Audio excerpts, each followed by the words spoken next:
નમસ્કાર, આપ જોઈ રહ્યા છો સ્પાર્ક ટુડે ન્યૂઝ। વડોદરા શહેરના અકોટા વિસ્તારના દિવાળીપુરામાં તસ્કરોનો આતંક જોવા મળ્યો છે।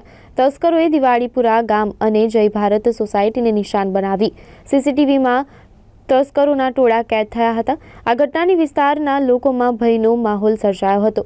અકોટા પોલીસ સ્ટેશન વિસ્તારમાં તસ્કરોનો આતંક હજુ પણ યથાવત જોવા મળી રહ્યો છે। અકોટા પોલીસ સ્ટેશન વિસ્તારમાં અગાઉ પણ ચોરીના બનાવો બન્યા છે, ત્યારે પોલીસ પેટ્રોલિંગ પર અનેક પ્રશ્નો ઊભા થઈ રહ્યા છે। ત્યારે સ્થાનિક મહિલાનો આક્ષેપ છે કે પોલીસ પાસે ગાડી અને પૂરતો સ્ટાફ ન હોવાથી પેટ્રોલિંગ થતું નથી। હમણાં 3-4 મહિનાથી નરેન્દ્ર મોદી આયા પહેલા અફવા ઉડી હતી, ત્યાર પછી બંધ થઈ ગયું, પછી પાછું ચાલુ થઈ ગયું છે। 3-4 મહિનાથી તો ખરું જ। અને વચ્ચે પેટ્રોલિંગ થતું, તમને 3-4 દિવસે તો બિલકુલ પેટ્રોલિંગ થતું જ નથી। ખરો જ ને, તો કોઈ બધાને પોતાનો જીવ વાલો જ હોય ને, અને આવી રીતે ચોરીઓ થાય એટલે તો નહીં જ સારું ને।